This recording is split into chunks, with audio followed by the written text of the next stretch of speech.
હું ભોપાલથી પુણે જઈ રહી હતી. સવારના સમયે હું બસમાં બેસી ગઈ હતી. ભોપાલથી પુણે સુધીની મુસાફરીમાં લગભગ 16 કલાક લાગતા હતા. મને ટ્રેનથી સફર કરવી બિલકુલ ગમતી નહોતી. તેથી હું હંમેશા બસથી જ જવાનું પસંદ કરતી હતી. જ્યારે હું ભોપાલના બસ સ્ટેન્ડ પર બસમાં બેઠી ત્યારે ત્યાં વિશેષ ભીડ નહોતી. મને બારીની બાજુની સીટ મળી ગઈ. પરંતુ મારા મનમાં એક મોટી ચિંતા રહેલી હતી. મારા પતિને કેટલાક વર્ષ પહેલાં ભોપાલમાં ટ્રાન્સફર થયું હતું અને તેઓ ત્યાં રહેવા લાગ્યા હતા. જ્યારે તેઓ પહેલી વખત સામાન લઈને ભોપાલ ગયા ત્યારે મેં તેમની સાથે જવાની વાત કરી હતી. પણ તેમણે મને સમજાવ્યું કે સુનીતા, ચિંતા ન કરો, હું ત્યાં સેટલ થઈ જઈશ અને પછી તમને લઈ આવીશ. પણ તેમણે મને ક્યારે લઈ જવાનું વચન પૂરું કર્યું નહીં. મેં ઘણી વખત તેમને સમજાવવાની કોશિશ કરી કે હું અહીં એકલી નથી રહી શકતી. અમે પતિ પત્ની છીએ, અલગ રહેવું યોગ્ય નથી. પણ તેમણે મારી વાત સાંભળવાની તૈયારી ન દેખાડી. તેમના ભોપાલ જવા પછી તેમનું વર્તન ધીરે ધીરે બદલાવા લાગ્યું. શરૂઆતમાં તેઓ મને અઠવાડિયામાં એક વખત ફોન કરતા હતા, પછી મહિનામાં એક વખત અને છેલ્લે તો 6 મહિનામાં એક વખત ફોન કરવા લાગ્યા. પછી મને એક સંબંધી પાસેથી એક આઘાતજનક સમાચાર મળ્યો. ભોપાલમાં મારા પતિએ બીજી મહિલા સાથે લગ્ન કરી લીધા છે અને તેઓ તેની સાથે રહે છે. આ સાંભળીને સત્ય જાણવા માટે ભોપાલ જવાનું નક્કી કર્યું. ભોપાલ પહોંચ્યા પછી મેં ચૂપચાપ પૂછપરછ કરી અને જે સાંભળ્યું હતું તે સાચું હતું. મારા પતિ ખરેખર બીજી મહિલા સાથે રહેતા હતા અને તેમનું એક બાળક પણ થયું હતું. તેમને મળવાની અથવા વાત કરવાની મારી ઈચ્છા ન થઈ, કારણ ખૂબ મેં દૂરથી જ જોયું. તેમને મળવાની અથવા વાત કરવાની મારી ઈચ્છાઈ ગઈ હતી. છેલ્લા કેટલાક વર્ષોમાં મેં તેમના પર કેટલો વિશ્વાયદો નહીં થાય અને તેમની યાદામાં પોતાનું વિશ્વાસ કર્યો હતો અને તેમની પોતાન સથાયું હતું. એવી આશામાં મેં કેટલા વર્ષો વિતાવ્યા હતા. પણ તેમણે મને જે ધોકો આપ્યો તે જોઈને મારા દિલને મોટો ફટકો પડ્યો. હું મારી સીટ પર એકલી બેઠી હતી. મારી સીટ 2 લોકો માટે હતી, પણ બસમાં પૂરતી જગ્યા હોવાથી થોડા સમય માટે મારી સીટ ખાલી રહી. આગલા એક સ્ટેશન પર બસ રોકાઈ અને કેટલાક લોકો ચઢ્યા. તેમાંથી એક પુરુષ સમય વીતી ચૂક્યો હતો અને મને કલાકો થઈ ગયા હશે અને મને થાક લાગવા લાગ્યો હતો. બપોરના કલાકો થઈ ગયા હશે અને મને તરસ પણ લાગી રહી હતી. તેથી મેં મારી બેગ પાણીની બોટલ કાઢી, પણ બોટલમાં પાણી ખતમ થઈ ગયું હતું. હું ત્યારે મારી પાસે બેઠેલા તે માણસે જોયું કે મને પાણી જોઈએ છે. તેમણે પૂછ્યું, મેડમ, તમને પાણી જોઈએ છે? મેં કંઈ કહ્યું નહીં, પણ તેમણે પોતાની બેગમાંથી એક પાણીની બોટલ કાઢીને મારા હાથમાં આપી દીધી. મેં થોડા ઘૂંટ પાણી પીધા અને બોટલ તેમને પાછી આપી દીધી. મેં તેમને આભાર માન્યો. હવે સાંજના કલાકો થઈ રહ્યા હતા. બસ ઝડપથી આગળ વધી રહી હતી. મેં તેમને પૂછ્યું, તમે ક્યાં જઈ રહ્યા છો? તેમણે કહ્યું, હું પુણે જઈ રહ્યો છું. આછા, હું પણ પુણે જઈ રહ્યો છું. આ સાંભળીને તેમને થોડો આશ્ચર્ય થયો અને તેમના ચહેરા પર હળવી મુસ્કાન પણ આવી ગઈ. તેમણે કહ્યું કે તેઓ ભોપાલમાં કામ કરે છે અને એન્જિનિયર છે. શિયાળાના દિવસો હતા અને જેમ જેમ સાંજ વધતી ગઈ તેમ તેમ વાતાવરણમાં ઠંડી વધતી ગઈ. મેં મારી બારીનું કાચ બંધ કરી દીધું, પણ કેટલાક મુસાફરોએ બારી ખુલ્લી રાખી હતી, જેના કારણે ઠંડી હવા બસમાં આવી રહી હતી. મેં સ્વેટર તો પહેર્યું હતું, પણ ઉતાવળમાં શાલ લાવવાનું ભૂલી ગઈ હતી, જેનો મને ખૂબ અફસોસ થઈ રહ્યો હતો. હવે રાતના કલાકો થઈ ગયા હતા અને ઠંડી અફસોસ થઈ રહ્યો હતી. બસની અંદરની લાકડું બંધી થઈ ગઈ હતી. હું ઠંડીથી કાંપી રહી હતી. મારી પાસે બેઠેલા માણસે પોતાની બેગમાંથી એક શાલ કાઢીને પહેરી લીધી હતી. મને જોઈને તેમને સમજાઈ ગયું હશે કે મને ઠંડી લાગી રહી છે, પણ તેમણે કંઈ કહ્યું નહીં. હું પોતાના પર જ નારાજ થઈ રહી હતી કે આટલી લાંબી મુસાફરી પર જઈ રહી છું અને શાલ લેવાનું ભૂલી ગઈ. રાતના લગભગ 9 વાગે બસ એક ઢાબા પર રોકાઈ. મેં નક્કી કર્યું કે ગરમ ગરમ ચા પીને થોડી ગરમી મેળવીશ. તેમણે મારી તરફ જોયું અને હું તેમની પાસે જઈને થોડું મુસ્કુરાતા પૂછ્યું, તમે પણ ચાલો? તેમણે કહ્યું, ઠીક છે. તેથી મેં તેમના માટે પણ ચા મંગાવી. અમે બંને સાથે મળીને ચા પીધી અને થોડી વાતચીત પણ કરી. ચા પીધા પછી ફરીથી બસમાં બેસી ગયા. ગાડી ચાલવા લાગી, પણ હવે રાતના 10 વાગ્યા હતા અને ઠંડી વધી ગઈ હતી. મને ફરીથી પહેલાંની જેમ ઠંડી લાગવા લાગી. તે માણસે કહ્યું, મેડમ, જો તમને કોઈ વાંધો ન હોય તો હું મારી શાલ તમને આપી શકું છું. તેમણે પોતાની શાલ ઉતારીને મારી તરફ વધારી. મેં તે લેવાની ના પાડી, કારણ કે તેમને પણ ઠંડી લાગી રહી હતી. મને લાગ્યું કે તેમના માટે આ યોગ્ય નહીં હોય, પણ તેમણે ઘણો આગ્રહ કર્યો. મેં કહ્યું, તમે મને શાલ આપી રહ્યા છો, પણ તમને પણ તો ઠંડી લાગતી હશે. તેમણે હસતા કહ્યું, કોઈ વાત નથી, હું એડજસ્ટ કરી લઈશ. પછી મેં કહ્યું, ના, તમે પોતાને તકલીફ ન આપો. થોડીવાર સુધી હું ત્યાં જ ઠંડીથી કાંપતી રહી. ત્યારે તેમણે કહ્યું, મેડમ, જો તમને કોઈ તકલીફ ન હોય તો અમે બંને મળીને આ શાલને અડધી અડધી ઓઢી શકીએ છીએ. આથી અમે બંને થોડીક ઠંડીથી બચી શકીશે, કારણ કે હવે ઠંડી સહન કરવી મુશ્કેલ થઈ રહી હતી. તેમણે પોતાની શાલ અડધી ઉતારી અને મને આપી દી હતી. તે થોડા પાસે આવી ગયા અને હું પણ થોડી તેમની તરફ ઢળી ગઈ. અમે બંને શાલને અડધી અડધી ઓઢી લીધી અને યાત્રા ફરીથી શરૂ થઈ. કેટલાક કલાકોમાં અમે પુણે પહોંચવાના હતા. શાલના કારણે મારી ઠંડી થોડી ઓછી થઈ ગઈ હતી.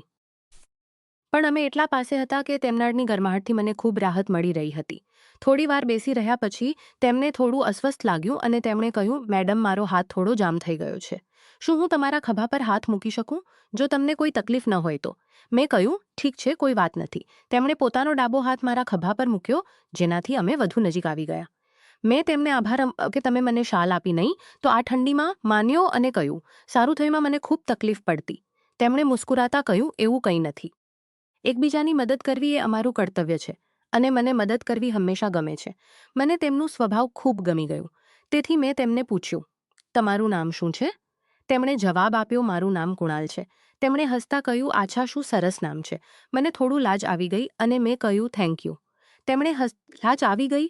મેં કહ્યું, થેન્ક યુ. અમે એટલા નજીક બેઠા હતા કે આસપાસના લોકોને યાત્રા કરવાની આદત નથી. હું હંમેશા ટ્રેનથી જ જાઉં છું, પણ આજે પહેલી વખત બસથી યાત્રા કરી રહ્યો છું. મને બસમાં સફર કરવી ખૂબ કંટાળાજનક લાગે છે. મેં હસતા કહ્યું, એવું છે શું? મને તો બસથી યાત્રા કરવી ખૂબ ગમે છે. શું? મને તો બસથી યાત્રા કાઢીને જોયો અને કહ્યું, હવે 12 વાગ્યા છે, થોડા જ વારમાં ગાડી પુણે પહોંચવાની છે. તેમના ચહેરા પર થોડી થાક દેખાઈ રહી હતી, પણ તેમ છતાં તેઓ શાંત અને ખુશ હતા. તેમણે મોબાઈલમાં ગીત લગાવીને બ્લૂટૂથથી સાંભળવાનું શરૂ થતા તેમણે મોવાર ગીત સાંભળ્યા પછી તેમણે મારી તરફ વળીને કહ્યું, સુનીતા, મને ગાડીની હળવી અવાજ સાંભળતા જ ઊંઘ આવી જાય છે. તેમના ખભા પર માથું રાખીને મને એક પ્રકારની સુરક્ષા અને શાંતિ અનુભવાઈ રહી હતી. થોડા સમય પછી ગાડી પુણે પહોંચી ગઈ.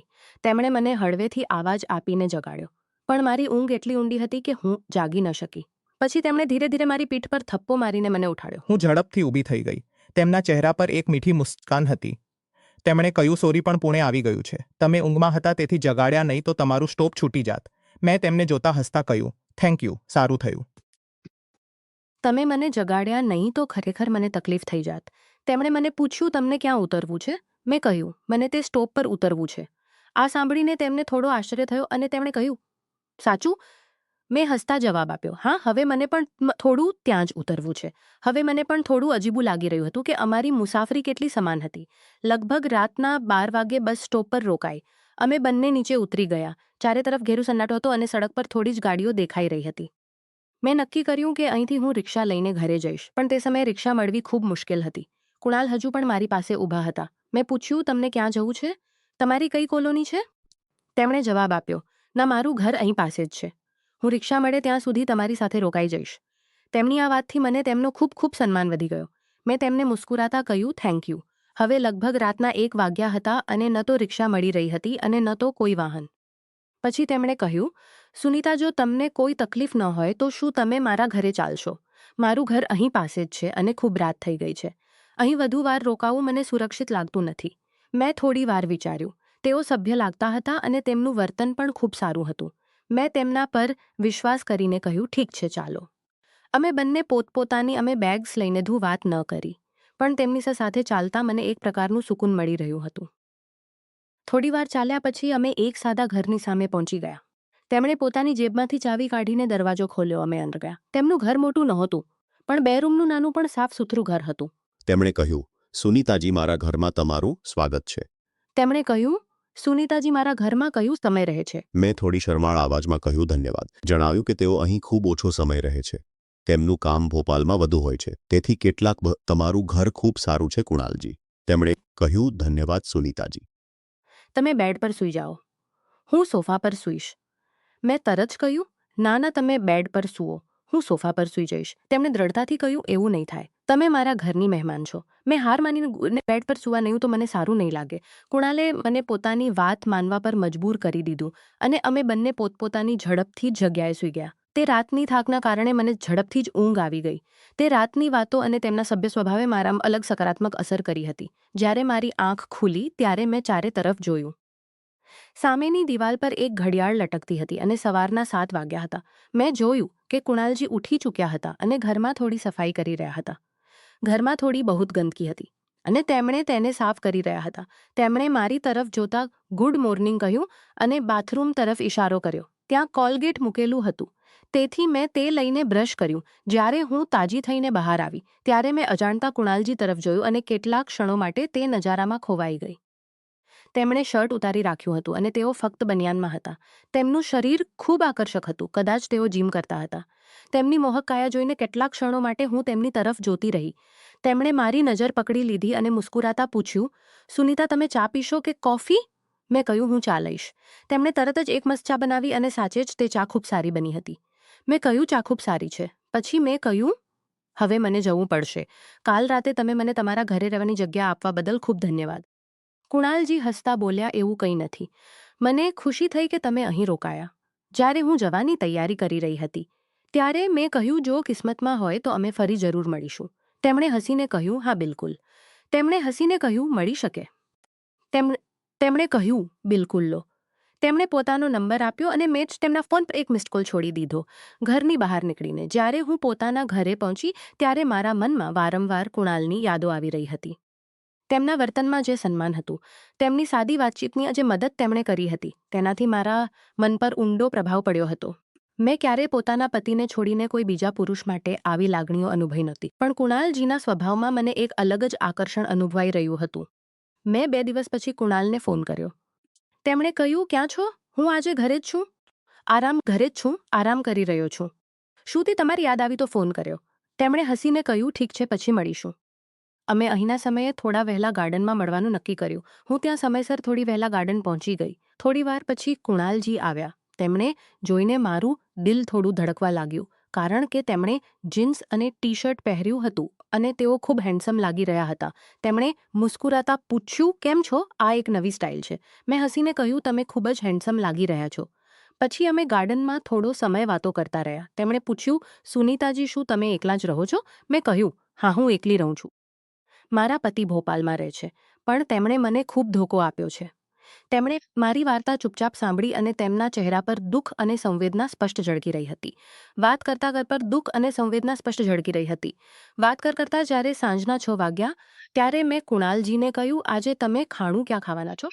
તેમણે જવાબ આપ્યો, અરે, મેં હજુ સુધી કંઈ નક્કી કર્યું નથી. મેં કહ્યું, મુસ્કુરાતા કહ્યું, ઠીક છે, સાંજે આવીશ. આ પર અમે એકબીજાને અલવિદા કહ્યા. સાંજે પછી મેં તેમને ફોન કર્યો. કુણાલજી, તમે આવી રહ્યા છો? તેમણે કહ્યું, હા, હું બેશક આવી રહ્યો છું. ઠીક છે. પછી કુણાલજી મારા ઘરે આવ્યા.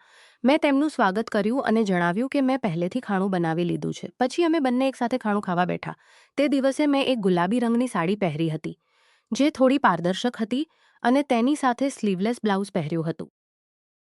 ખાણું ખાધા પછી અમે સોફા પર બેસીને વાતો કરવા લાગ્યા. અચાનક કુણાલજીએ કહ્યું, તમે આ સાડીમાં ખૂબ સુંદર લાગી રહ્યા છો. તેમની આ તારીફ પર હું હસી પડી અને બોલી, આછા, સાચું? વાતચીત દરમિયાન મેં પોતાનો ફોન કાઢ્યો અને તેમને કહ્યું, કુણાલજી, મને મોબાઈલના કેટલાક કામ નથી આવડતા. મારા ફોનમાં એક એપ આવી ગઈ છે, પણ તેમણે કહ્યું, લાવો મને આપો, હું ઠીક કરી દઈશ. તેઓ મારી પાસે આવીને બેઠા અને મારા ફોનને થોડી સેકન્ડમાં ઠીક કરી દીધો. મને આની ખૂબ આશ્ચર્ય થયું. અમે એકબીજાની ખૂબ નજીક બેઠા હતા. કુણાલજીએ કહ્યું, સુનીતા, તે દિવસે જ્યારે તમે મારી સાથે યાત્રા કરી રહ્યા હતા ત્યારે મને ખૂબ સારું લાગ્યું હતું. મેં કહ્યું, હા, તે રાત મારા માટે પણ યાદગાર હતી. અમારી નજરો મળી અને તેમણે ધીરે ધીરે પોતાનો હાથ મારા હાથ પર મૂક્યો. તેઓ મારી આંખોમાં જોવા લાગ્યા અને મારા ચહેરાની ખૂબ નજીક આવી ગયા. કુણાલજીએ હળવેથી પોતાનો ચહેરો આગળ વધાર્યો. જેટલું હું તેમને જાણતી હતી તેટલું તેમના સ્વભાવની ગંભીરતા અને અપનાપણું મને ગમતું હતું. તેથી તેમની આટલી નજીક આવવામાં મને કોઈ સંકોચ ન થયો. થોડી વાર પછી જ્યારે અમે અલગ થયા ત્યારે મેં તેમની આંખોમાં એક અજીબ પ્રકારનો સંકોચ અને ચિંતા જોઈ.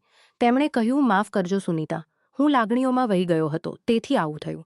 તેમના અવાજમાં સચ્ચાઈ હતી અને તેમના ચહેરા પર થોડી ચિંતા સ્પષ્ટ ઝળકી રહી હતી. મેં હળવેથી મુસ્કુરાતા કહ્યું, કોઈ વાત નથી કુણાલજી. સાચું કહું તો જે કંઈ થયું તે મને પણ સારું લાગ્યું. તેમણે કહ્યું, સાચું? રાતના લગભગ 2 વાગ્યા હતા અને અમે એકબીજાની ખૂબ નજીક થઈ ગયા હતા. તે રાત જાણે મારા રૂમમાં એક મોટું તોફાન આવી ગયું હતું અને અમે બંને તે તોફાનમાં વહી ગયા હતા. અમે રાતભર 4 વાગ્યા સુધી જાગ્યા ન પડી. સવારે 7 વાગ્યે જ્યારે હું ઉઠી ત્યારે પોતાને જોયું. મારા ઉપર ફક્ત ચાદર હતી. રાતની સાબડી વાતો યાદ આવતા મને ખૂબ શરમ આવી. થોડા સમય પછી યાદ આવતા મને ખૂબ શરમ આવી. કુણાલજી મારી બાજીને ઉઠાડવા લાગી. મારા અવાજથી તેઓ તરત જ જાગી ગયા. પછી મેં અમારા માટે ચા બનાવી, કંઈ બોલ્યા વિના. અમે એકબીજાને જોતા ચા પીવા લાગ્યા. ચા પીતી વખતે કુણાલજીએ હળવું મુસ્કુરાતા કહ્યું, થેન્ક યુ. મેં થોડું આશ્ચર્યને વધુ કહ્યું, રાતના તે ખૂબસૂરત પળ માટે. તેમણે મુસ્કુરાઈને કહ્યું અને આ વાક્ય પર હું વધુ શરમાઈ ગઈ અને મારા હાથમાં રહેલો કપ થોડો ધ્રુજવા લાગ્યો. થોડા સમય પછી કુણાલજી નીકળવાની તૈયારી કરવા લાગ્યા. જતા પહેલા તેમણે મારી તરફ જોઈને પૂછ્યું, તમે ઠીક છો ને સુનીતા? મેં હામાં માથું ચાલી ગયા ત્યારે મારા મનમાં ઘણા વિચારો આવવા લાગ્યા. મેં નક્કી કર્યું કે મેં પોતાના પતિની ધોખાધડીના કારણે તેમની સાથેના સંબંધ તોડવાનો નિર્ણય લીધો છે. કુણાલજીના વ્યક્તિત્વ અને પ્રેમે મારામાં તેમના માટે એક ખાસ જગ્યા બનાવી દીધી હતી. મને ખાતરી હતી કે તેઓ મને ક્યારેય ધોકો નહીં આપે. 2 દિવસ પછી કુણાલજીનો ફોન આવ્યો. તેમના અવાજમાં ખુશી હતી. તેમણે કહ્યું, સુનીતા, આજે સાંજે તમે મારા ઘરે આવશો. મને કાલે રજા છે. અમે આરામથી વાતચીતો રાત્રે પણ રોકાઈ શકો છો. તેમની આ વાતથી મને થોડીવાર માટે વિચારવા પર મજબૂર કરી દીધું. આ પ્રસ્તાવથી મારા મનમાં હળવોસા ગભરાટ પેદા થયો, પણ મેં નક્કી કર્યું કે આજે એક તક છે તે વસ્તુ કહેવાની જે મારા મનમાં છે. મેં તેમને પૂછવું હતું કે શું તેઓ મારી સાથે જીવન વિતાવવા માટે તૈયાર છે, અને તે પળે હું કુણાલજી સાથે લગ્ન વિશે વાત કરવાની હતી. આ મારા માટે ખૂબ મહત્વનો પળ હતો, કારણ કે તેમના જવાબ પર મારા જીવનનો આગળનો સફર આધારિત હતો. તેમ છતાં મેં નક્કી કર્યું કે જેથી તેમને દબાણ અનુભવાય નહીં અને તેમનો સાચો વિચાર મને જાણવા મળે. તેથી હું તે સાંજે કુણાલજીના ઘરે ગઈ. અમે બંને લાંબી અને હૃદયસ્પર્શી વાતો કરી. મેં તેમને મારા જીવનની સંપૂર્ણ વાત કહી અને કહ્યું કે હું મારા પતિ સાથેના લગ્નના સંબંધને તોડવાનો નિર્ણય લઈ ચૂકી છું, કારણ કે તેમણે મારા વિશ્વાસને તોડ્યો હતો. મેં તેમને પૂછ્યું કે શું તેઓ મારી સાથે જીવન વિતાવવા તૈયાર છે. કુણાલે થોડી વાર ચૂપ રહીને વિચાર્યું અને પછી કહ્યું કે તેમને પણ બસની તે યાત્રા દરમિયાન મારામાં એક ખાસ આકર્ષણ અનુભવાયું હતું.